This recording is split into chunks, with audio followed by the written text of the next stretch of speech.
course, if it's fun family pizza, it has got to be Shakey's, the best pizza in San Jose. Excellent service. 18. Pangatlo na yan, di mabayad. Service ace. She had 2 in that first set. And another one right now.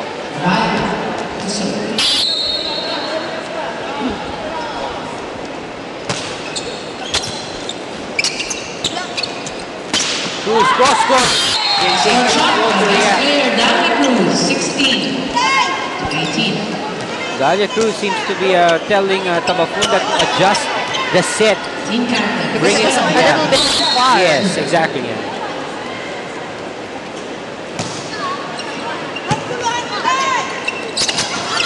Great play from Serafica, but even a better defense from Lyceum. Free ball for Lyceum. Dalia Cruz, kita mo, ma-approach na. But they go to Cases. Oh, that was a poor play. Dalia Cruz was just all over the ball. That's right.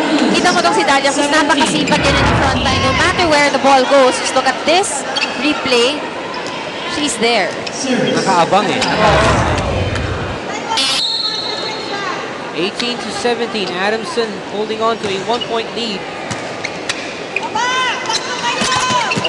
Oh, almost a good stop. Coming from Tenoria. 19.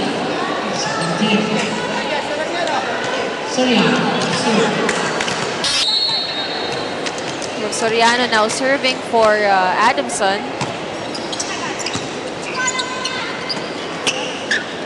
Uy! Again, ang layo ng set sa outside hitter. And on her part, nangigil ulit. That ball dropped in the front row of their own court. First time. First time. Alright, let's listen in Coach Emil Lonto. Kami mo, pagkapat mo inak ko lang yan, gusto hindi mo hilahin. Ako lang naman magpasa sa gitna yan. Hila mo eh.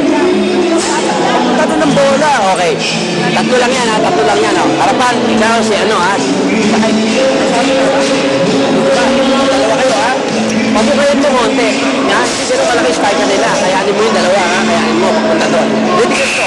Huwag mo lang bigyan ng bola na masyadong dito mo kinukuha. Bilisan mo lang angat ang kamay mo, panuin mo mabilis. Ilis mo, kaliwa kanan. Ha? Let's go. 1, 2, 3. Go!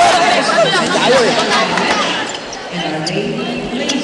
Alright, the games on Tuesday here in the arena. Watch them live at 2 p.m. It's going to be Lyceum of the Philippines against San Sebastian College. And at 4 p.m., we promise you 2 games. It's going to be UST against UP. Always best to watch the games live here in the arena. That's right. Pass is still unsuccessful in the last attempt. Alright, Adamson has safely padded this set with a 4-point lead. 21 to 17. Soriano with another excellent serve from the back. Dalia Cruz, that's Cruz denied. See now the blocking of Adamson is working against Lyceum. Alright, yes, Coach Emil Lonto still not giving up. Wants to call another timeout. Sino ba? Sino blockin mo? Sa gitna. Wala ginyas, ba't doon ka papalo?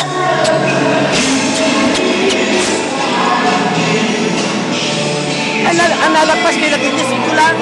Matapat lang, mapeno, mababa. Ito lang. Kinukuyang-kulangan lang. Mas malakas ang reach nun si ano. Ito mo, sinakulta, bola. Alam mo na, sapin yung bola. Tulak mo, paano yung kamay. Parang naman, walang isip. Ha? 4 lang yan. 5 lang yan. Kaya mo pa yan, oh. Oh, 1, 2. You know, Coach Emil Lonto is one of those coaches that he's never lost for words. Yes. That's right. Timeout ng daming sinasabi. Tama ka. Never lost for words. Until, kanina pa, approach pa lang yung mga players. Meron na sinasabi. He's maximizing the time. Correct, and they still have a shot at this set. It's just a 5-point lead. Let's see, Artata is able to chase it down. Free ball nga naman for Adamson. Tingnan natin, Serafica has Lagiles. Never lose your eye on Lagiles kapag ganyan ang mga play niya. Return plays, chance ball. She's always the first option for That's Serafica. right. Ang bilis pa ng combinator. This is just very fast. Ang bilis bumagsak ng bola sa floor.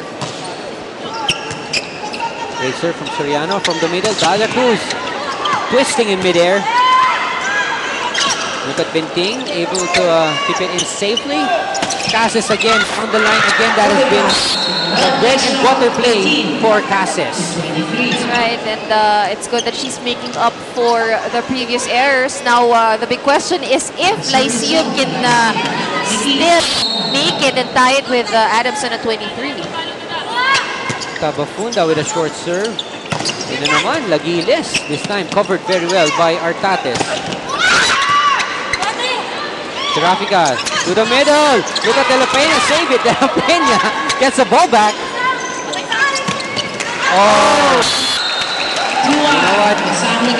Yun naman nasobrahan naman kay Lagiles. Nasobrahan. She knew that there wasn't anybody at that area of the court, no, sa left side niya. Pero sumobra naman, lumabas na yung bola. That's right. Tabafunda, still the one serving. Excellent service. Error by, a back error by Binting. Slowly but surely, Lyceum hanging on.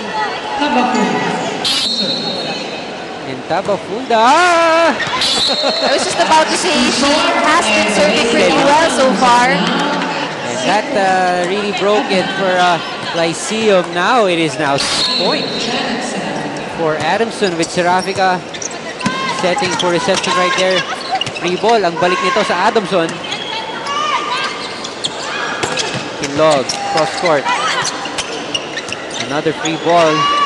Let's see. Lagiles, of course, right there. Adamson win. Adamson winning the second set 25-20. We're tied at 1 set apiece for these two teams. And our shaky play for Aaron Muller. Look at this last play coming from Adamson, courtesy of Lagiles. And Serafica, look at that set. Lagiles going down the line. That's right, and that is our shaky play. The third set, the Heat come back.